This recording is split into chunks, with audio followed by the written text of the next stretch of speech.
Olá, eu sou Marília Damião e começa agora o Go Green, um papo energético, um podcast da Green Amp. Quinzenalmente, traremos para você um bate-papo sobre energia e suas várias ramificações.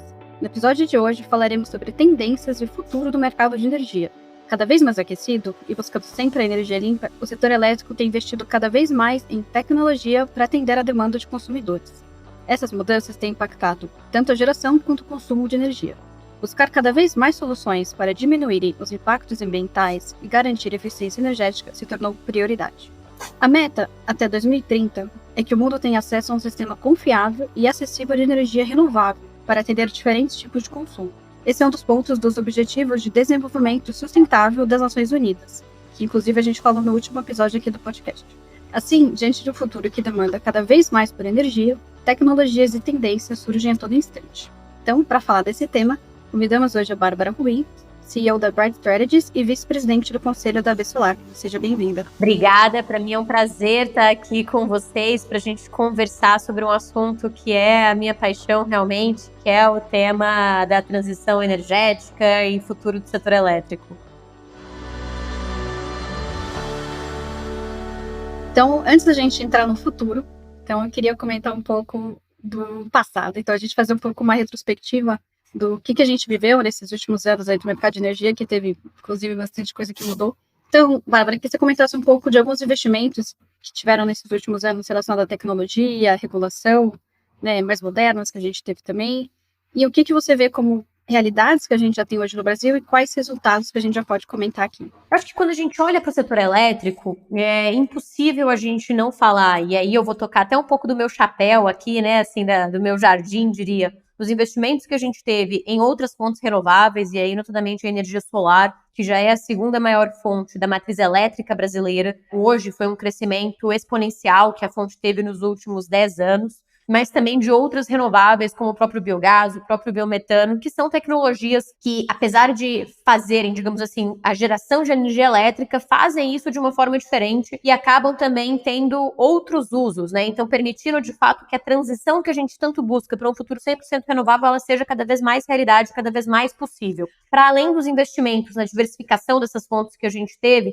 também tivemos tecnologias distintas surgindo. Então, por exemplo, o investimento na questão do armazenamento das baterias, que ainda chega lentamente no Brasil, mas que cada vez mais no mundo se torna uma realidade e anda de mãos dadas com o desenvolvimento das renováveis, e, por exemplo, também dos veículos elétricos, que eu até acredito, eu tenho essa crença de que o armazenamento de energia, por exemplo, ele vai chegar no mercado brasileiro por meio dos veículos elétricos. Eu acho que esse é um ponto, são alguns dos investimentos que eu citaria, além, obviamente, dos investimentos que temos feito para trazer mais tecnologia, para trazer mais inovação para o setor. É engraçado a gente perceber, e até um pouco, pode soar um pouco incoerente, sabe, Marília, que o setor elétrico ele é um setor com o qual a gente sempre associa muita inovação. Mas se a gente for pensar, por exemplo, em inovação de modelo de negócio, inovação de tecnologia, ainda é um setor muito atrasado, se comparado, por exemplo, ao setor bancário, assim, que é o setor que, quando a gente pensa, eu acho que a gente associa, por outro lado, uma coisa mais antiga, uma coisa mais estagnada. Então, eu acho que essa tendência, ela tem vindo cada vez mais e surgido cada vez mais no nosso setor e é essencial para a gente conseguir também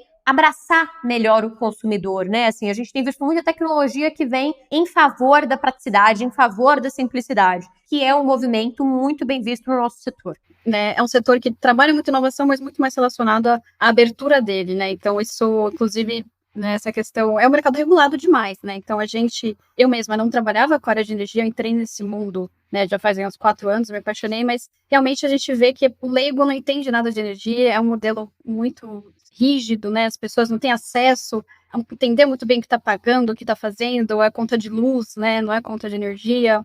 E eu acho que não tem como a gente falar de futuro do mercado de energia sem falar da abertura do mercado livre, né? Então, a gente tem um episódio, inclusive, dedicado para esse tema da abertura, né? E a gente falou com o pessoal da Bracel, que, inclusive, né, teve um dado aqui que eles preveem que a gente vai ter 34,5 gigawatt até 2025, e um aumento de 92% do uso de energia solar, que está relacionado a toda essa questão do mercado livre de energia, que vai puxar muito essa questão das renováveis, vai puxar muito essa questão de realmente as pessoas terem mais acesso, né? Como que você vê essa tendência? Você acha que, né, a gente tem essa promessa da abertura até 26, 28, você acha que ela vai acontecer? Você acha que é um sonho distante? Como que você tem visto isso? Eu acho que a abertura, ela vai acontecer. Eu acho que ela é uma tendência, sem dúvida alguma. Ela é uma tendência no Brasil e ela é uma realidade em inúmeros outros países do mundo. Eu acho que esse é um ponto extremamente relevante para a gente ter em mente. Então, eu não tenho nenhuma dúvida de que esse movimento vai chegar no Brasil.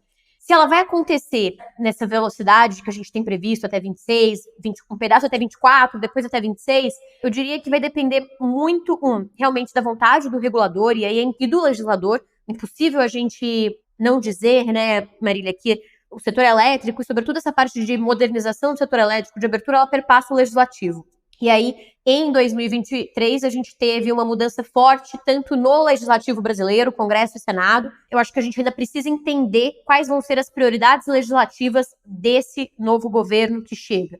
Por exemplo, dos PLs que foram elencados como prioritários, a gente não tem o 414, né, que era o PL que tratava realmente da abertura e da modernização. A gente tem a reforma tributária como a pauta prioritária do governo para o primeiro semestre. Então, isso já me indica que esse tema, se acontecer esse ano, ele vai ser empurrado a discussão dele para um segundo semestre, e se não, para o ano que vem, que seria o meu voto, né? Se a gente estivesse fazendo um bolão aqui. Então, acho que depende muito, o pace disso vai depender muito do governo, mas vai acontecer, vai acontecer. E eu, particularmente, eu não acho ruim que ela, eventualmente, demore um pouco mais para acontecer, né? Não estou falando de décadas. Eu acho que o setor privado brasileiro, na maioria das vezes, o setor elétrico privado brasileiro ainda não sabe lidar com varejo. Quem é o agente hoje que lida com varejo no setor elétrico brasileiro de maneira massificada? Distribuidora de energia. Não é à toa que é um dos agentes que tem o maior índice de reclamação dos consumidores, né? A gente vê o que acontece. Então, eu acho que o setor elétrico ainda precisa aprender a lidar com o varejo, aprender a traduzir o setor para o varejo e, linkado também com o que a gente falou antes, criar tecnologias que tragam o varejo para o mercado livre. Por quê? Porque senão a gente pode ter uma abertura no papel, mas que na prática vai ficar muito lenta. A gente tem, por exemplo, países como como a Inglaterra, como os Estados Unidos, por exemplo, em que a gente teve a abertura integral do mercado, a França também foi assim, e demorou mais de uma década para a gente ter 20% da baixa tensão migrando. Porque o consumidor, ele não via vantagem, né? Assim, ele não via vantagem em abraçar aquele pacote de burocracias, digamos assim, para ter uma economia relativamente pequena na sua conta. Então, eu acho que a gente precisa entender, trabalhar e dar mais atenção para esse consumidor, né? Perceber e aceitar, na verdade, que esse consumidor, ele é o elo central da cadeia, né? Ele não é um mero destinatário dos nossos serviços. Muito bom. E a gente tira o foco da geração e foca no consumo, né? Acho que muda um pouco quem é o poder ali, né? Hoje, nesse mercado tão regulado, o poder, como você bem falou, está muito na mão da distribuidora. A gente é concessão, a gente não tem escolha, mas também talvez a gente tenha maturidade para escolher hoje, né? Então, acho que tem uma questão muito bem colocada da maturidade de quem das comercializadoras varejistas provavelmente vão ter que passar a atuar com o B2C, que a gente sabe muito bem é outro tipo de atuação. E aí, pensando também no consumidor, né? Você até comentou também de tecnologia focado no consumidor de energia, né? Inteligência artificial é uma palavra buzzword do momento, né? Então, todo setor tem que falar de inteligência artificial. E como que você vê que isso está sendo aplicado para a energia, né? Então, como que o consumidor, talvez aí focado obviamente em grandes consumidores de energia, né, tem usado a inteligência artificial, seja para reduzir consumo, otimizar, enfim, outras aplicações? Eu acho que a inteligência artificial, ela tem surgido, para tentar dar mais celeridade para o atendimento ao consumidor, e esse é um ponto que é muito importante, porque quando a gente olha para modelos de negócio em outros países, o pós-venda do varejo, ele é muito demandante quando esse varejo se concentra no mercado em que o consumidor, por exemplo, não está tão habituado a estar. E aí eu acho que a inteligência artificial, ela vem para tentar trazer um pouco mais de celeridade, mas também reduzir custo para isso, porque atender essa demanda de consumidor de alta escala, né, de um varejo grande, com HH humano, digamos assim, ela vai ser muito intensa para as empresas, e a margem para atender varejo no setor elétrico ela é uma margem pequena, olhando, por exemplo, para o Mercado Livre, então acho que ela vem muito para isso. E ela vem também como uma tentativa de realmente automatizar algumas análises. Então, automatizar as análises que a gente tem de viabilidade, por exemplo, para o consumidor, ou de viabilidade de migração. automatizar a questão da gestão desse consumidor na medida do possível, então cada vez mais tecnologia que vai acompanhar o consumidor no processo de uso da energia dele também. Então a gente começa a entender que o caminho da energia elétrica, né, sobretudo perante o consumidor, ele é muito menos um caminho pontual de um ponto de partida e eventualmente um ponto de chegada, que seria a despedida, né? Não quero mais ser seu cliente, por exemplo, se for possível em alguns casos, mas ele é realmente uma trajetória que a gente vai caminhar com esse consumidor. E aí a inteligência artificial, eu acho que ela vem para tornar essa caminhada com o consumidor mais sutil, mais leve e mais presente, mesmo que ela seja virtualmente, digamos assim. Sim, isso é uma coisa que a gente tem percebido com alguns clientes nossos, né? Então, a gente, às vezes, chega para falar com o cliente de eficiência energética, né? Vamos reduzir seu consumo, mas é tão básico quanto ele nem entende o consumo dele, ele nem sabe onde estão os maiores consumidores de energia. Então, acho que a inteligência artificial, acho, é o que você falou, acho que vai ajudar a analisar um pouco esse mato alto que talvez hoje os grandes consumidores de energia têm de oportunidades que não consegue identificar, talvez precise de alguém para mastigar para ele, entregar alguma coisa, faz isso. Né? Acho que isso é uma dor que eu vejo muito com o grande consumidor de energia hoje. E aí, você também falou na sua fala da questão da mobilidade elétrica, né? Então, é uma tendência que já estamos vivendo, inclusive, aqui no Brasil. Acho que o último ano deu uma guinada, né? Pelo menos em termos de vendas, né? Tudo vai dobrando a cada mês, né? Tudo bem que dobra de número muito baixo para um número um pouquinho menos baixo, mas é significativo, né? O crescimento. Mas, enfim, tem muito investimento ainda para ser feito nisso, seja infraestrutura elétrica, seja regulação. Tem muito pouca regulação nesse mercado, questão de cobrança, de recarga, como que vai funcionar tudo isso. Também na questão de consumo de energia, né? Você acha que vai ter um impacto na nossa matriz em termos de consumo? Vai demandar mais e também, assim, a gente não pode também fornecer energia suja, né? Vai crescer junto, né? A matriz vai entregar mais energia enquanto a mobilidade vai demandar? Eu acredito que sim. Existem os céticos da mobilidade elétrica no Brasil que eu consigo compreender, Marília, por quê? Porque a gente tem o etanol, né? O etanol é uma jabuticaba brasileira, como o pessoal gosta de falar, e outros países do mundo não possuem etanol, então a rota para eles para a descarbonização do setor de transporte, pelo menos, perpassa a eletrificação. No Brasil, a gente poderia descarbonizar por meio do etanol, por meio do biodiesel e assim por diante, de uma maneira muito mais simples e muito mais barata. Essa é a realidade. Mas, em que pese, de fato, a gente ter o etanol, e na minha leitura, a medida mais eficiente do ponto de vista energético não é necessariamente a gente eletrificar tudo, né? É a gente aproveitar o recurso que existe naquele país para conseguir resolver aquela situação. Então, acho que esse é um ponto. Mas, então, apesar de haverem esses céticos, eu acredito que sim, a mobilidade elétrica vai chegar com força no Brasil por um motivo. Por mais que eu reconheça e eu entenda e eu acredite na importância, por exemplo, do etanol no mercado brasileiro, quando a gente olha para as montadoras de veículos, padrões de montagem, eles são mundiais.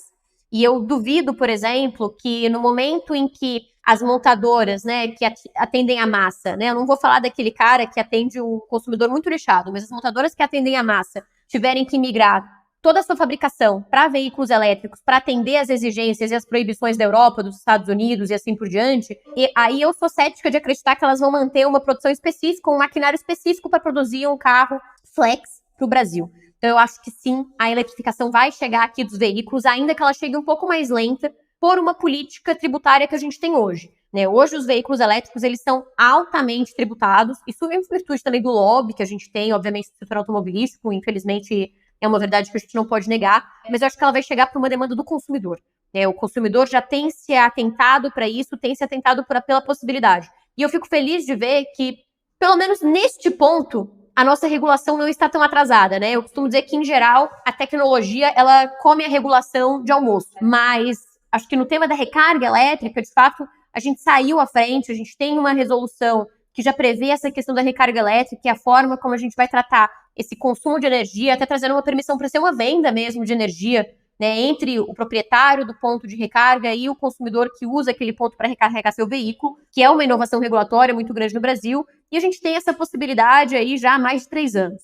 Então, acho que para isso a regulação está no lugar, a gente precisa de fato de uma política para isso. Não precisa ser tudo elétrico, né? Talvez o Brasil é um país de dimensão continental, não faz sentido ter talvez um caminhão que faz uma entrega super longa usar um veículo elétrico, mas talvez aí um biocombustível resolva, né? Mas é um cara que tem na cidade, grandes centros, talvez você possa trabalhar com mais veículos elétricos, viagens curtas e tudo mais. Então, acho que esse mix é importante para realmente garantir que vai fazer sentido também. Acho que não precisamos forçar alguma coisa que talvez não faça sentido e impacte mais os modais do que outra coisa. Perfeito, exatamente isso. Acho que a gente sempre tem, de novo, né? A melhor solução é aquela solução que tem a ver com a nossa matriz. Então, mesmo sendo da AB Solar e do conselho da AB Solar, por exemplo, eu não acho que o Brasil tem que ter uma matriz 100% solar. Não faria nenhum sentido, né? A gente é um país que é rico em hídrica, inclusive já usamos o potencial hídrico que a gente tinha. A gente é um país que é rico em eólica, a gente é um país que é rico em biogás, em biomassa, por exemplo. Então, eu entendo realmente que o melhor pra gente é realmente a gente usar o que é o nosso potencial. E aí, falando um pouco você comentou das empresas privadas de energia e tudo mais, saindo um pouco desse universo público, né? E nessa parte de infraestrutura, né? Você acha, qual que é o papel que as empresas, né, e privadas têm em fomentar um pouco as mudanças, né? Então, seja investindo em renováveis, né? Como você vê o futuro disso? Você acha que vai ficar muitas empresas vão seguir nessa área? Como é que você tem visto a mudança do mercado de energia privado mesmo? É normal, quando a gente olha para o mercado de energia, que em algum momento haja uma situação de consolidação de empresas. Sobretudo quando a gente olha para o mercado de integradores, então de integração direto para o consumidor, na solar fotovoltaica e no mercado de geradores. Acho que a gente ainda não passou por esse momento no Brasil. A gente ainda estava no momento de boom, de expansão do mercado, com a entrada de muitos players diversos e distintos. E eu diria que agora a gente começa a ver um movimento de M&As, de compras, de fusões acontecendo de maneira um pouco mais gritante. Então, acho que isso, sem dúvida alguma, vai acontecer. Quando a gente tiver a mudança, a modernização do setor elétrico, sim, isso vai peneirar um pouco as empresas. E eu sempre costumo dizer assim, o setor elétrico, nenhuma das atividades ou dos modelos de negócio que a gente tem no setor elétrico necessariamente vão se tornar inviáveis. Eles vão se tornar mais complexos. E, obviamente, a depender da empresa, a complexidade é algo que vai fazer com que ela saia do mercado de energia elétrica. Acho que esse é um movimento, até mesmo que na geração distribuída, por exemplo, a gente vai ver acontecer em 2023 com a entrada, digamos assim, totalmente em operação do marco legal de geração própria de energia, que é um movimento, eu diria, até natural de acontecer no mercado e eu não acho que vai ser diferente aqui. Por outro lado, né, quando a gente olha também para isso, o que a gente vê é à medida em que o setor de energia ele ganha moldes parecidos com outros setores, como o setor de telecomunicações, por exemplo, outros agentes eles criam interesse no setor por entender que eles têm uma bagagem, umas lições aprendidas que podem ser úteis e podem dar a eles uma vantagem na atuação do setor elétrico. Então, eu diria que hoje no Brasil a gente está um pouco nesse movimento. Algumas consolidações estão começando a acontecer, investidores e fundos de investimento que historicamente trabalham em outros setores regulados olhando cada vez mais para o setor elétrico, buscando aí algum tipo de vantagem de aprendizado. Sim, a gente vê bastante esse movimento, né, de empresas que não são de energia indo para esse mundo de energia, né? Essa tendência das telecoms trabalharem com compartilhada, né? Então isso, que é bem o que você falou, é a dor que as empresas de energia têm, que é trabalhar com varejo, né? Talvez uma empresa que sabe fazer varejo, mas não com energia, talvez ela ache um nicho ali para aproveitar, né? Exato, assim, eu acho que a grande questão é, né, qual é a maior dificuldade, por exemplo? O que será que é mais difícil? Aprender a lidar com energia ou atingir ou atender bem um consumidor de varejo? Acho que é um desafio interessante. E encaminhando aqui para o final da nossa conversa, aqui, essa questão dos setores, né, gente? Eu tenho estudado um pouco sobre essa questão de futuro, da abertura, né, da questão de tecnologias que tem fora do Brasil, que ainda não tem aqui, então, questão de, né, o demand response, que eles chamam, né, de resposta à demanda, que tem fora, questão de um período horário que realmente acontece, né, se efetivamente, né, que as pessoas, né, compram e vendem energia ali, até pessoa física, né, tem a sua GD, vamos dizer assim, entre aspas, e vende para a rede. Então, acho que tem uma tendência que acho que vai acontecer com as mudanças de regulação, que acho que vai precisar de muita tecnologia e vai ter muito mais integração dos setores, não só dos setores, né, entidades de classe, entidades privadas, vamos dizer assim, mas acho que entre empresas e, né, pessoas físicas, a relação, acho que com a energia vai ser muito mais tecnológico, como você falou, né? Como que você tem visto cases de outros países e como você vê que o Brasil pode caminhar para esse sentido, né? O que você acha que vai vir primeiro em termos de tecnologia, de geração de energia, de troca de energia entre peers, assim, como você vê isso no Brasil?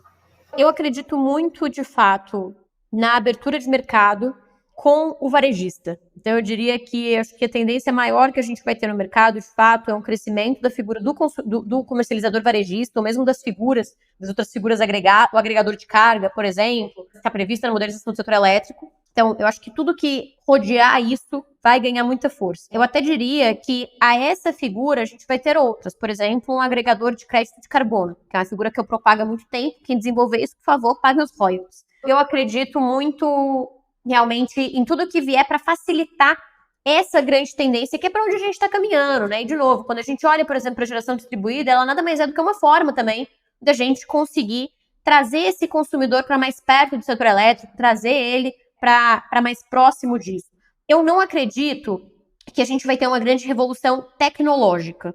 E eu até tenho um pouco de receio, Marília, de que a gente use muito isso, sobretudo o governo brasileiro, como uma desculpa para nunca fazer o necessário. Então, e eu vou dar um exemplo, né? Houve uma época que a bola da vez era nuclear. E aí a transição energética, por exemplo, ela ia acontecer quando a gente conseguisse se resolver com a energia nuclear. Aí depois a bola da vez virou energia eólica. Depois ela virou energia solar e agora ela é o hidrogênio. E aí, né, então agora a bala de prata a bala de ouro, né, de prata, eu nunca sei o que é, para resolver todos os problemas do setor elétrico é o hidrogênio.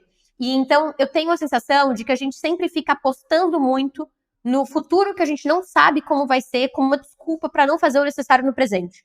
Então, eu não acredito em nenhuma grande tecnologia, nenhuma tecnologia revolucionária vindo, de fato, para mudar o setor. Eu acredito em agentes cada vez mais se tornando conscientes dos recursos que já estão disponíveis hoje e aplicando esses recursos, de fato, para o melhor atendimento do consumidor e também para que a gente consiga melhor operar o setor elétrico. Seja com o controle de carga, seja com o controle de injeção, por exemplo, seja fazendo um gaming com a rede, onde for possível que isso aconteça e assim por diante. A gente foca muito no futuro, quer falar muito, né? A gente está falando aqui de tendências do futuro, né? Mas acho que tem coisas mais de curto prazo que nem são inovações, mas, por exemplo, a gente tem, né, lugares no Brasil que não são nem conectados no SIM. Então, assim, tem outras coisas até para resolver antes da gente falar de coisas muito mais disruptivas, né? Acho que tem questões de acesso à energia, enfim, outros temas dentro desse mercado que enfim, não são mais ou menos importantes, mas também são relevantes para serem discutidos antes da gente falar de grandes coisas disruptivas, né? Acho que é interessante essa visão da gente também focar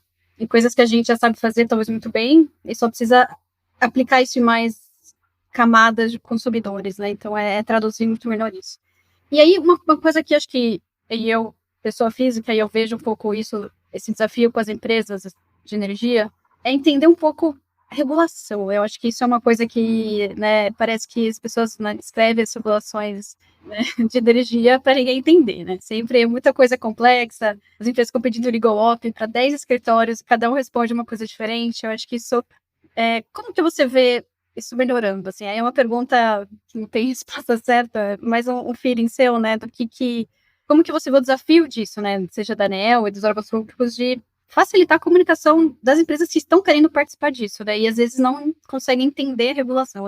Eu tenho menos preocupação com a empresa que quer participar do setor elétrico, honestamente, do que com o consumidor realmente. Por que isso? As empresas que querem participar do setor elétrico, mais ou menos, elas são agentes que têm capacidade de buscar uma interlocução com a ANEEL, uma interlocução com a CCE, buscar uma opinião jurídica, etc. Me preocupa muito, mas eu vou voltar à sua pergunta daqui a pouco, Marília, mas me preocupa mais o consumidor que nunca teve, por exemplo, e eu até gostaria que tivesse, eu acho que é uma provocação que precisa ser feita, né? Ele nunca aprendeu, seja na escola, seja em lugar nenhum da faculdade, quais são os direitos básicos dele enquanto consumidor de energia elétrica. E quais são os deveres básicos dele? E aí você vai virar para esse consumidor e vai falar que tudo isso está disposto numa resolução que tem mais de 200 páginas. Hoje, a minha preocupação é muito mais no sentido de como é que a gente vai fazer com esse consumidor? Como é que, quando a gente começar cada vez mais a empoderar esse consumidor e a deixar ele escolher, por exemplo, o seu fornecedor, o seu gerador de energia elétrica, como é que a gente vai garantir que esse consumidor não esteja sendo lesado? Sem saber que ele está sendo lesado, porque ele é a parte hipossuficiente aqui, né? Assim, com todo respeito às empresas, e a minha empresa também é uma empresa do setor, mas as empresas, elas têm recursos para buscar resolver isso. Mas aí, olhando já para as empresas, né, aí eu acho que a gente tem algumas formas de fazer isso. Eu acho que as empresas precisam ter uma interlocução melhor com a ANEEL e melhor com as distribuidoras de energia. Aqui, a gente é uma consultoria e o que a gente percebe é que, muitas vezes, a empresa ela tem receio de conversar com a distribuidora. Muitas vezes também as distribuidoras, né, concessionárias ou permissionárias não respondem, isso é fato. Mas acho que falta se criar um espaço de diálogo entre os atores do setor elétrico, não necessariamente para eles discutirem um grande problema como GSF, qualquer outra coisa nesse sentido, mas para que eles conversem sobre a regulação do setor antes daquela regulação se tornar um problema que vai ser conversado sobre, não mais numa mesa, mas sim no judiciário, por exemplo. Então esse é um espaço que eu não acho que ele existe hoje. E acho que, por exemplo, poderia ser papel mesmo da ANEEL promover esses encontros recorrentes entre o setor buscando um aprimoramento. Um outro ponto que eu entendo que é muito complexo para essa regulação, o regulador ele é completamente desconectado da realidade do setor elétrico.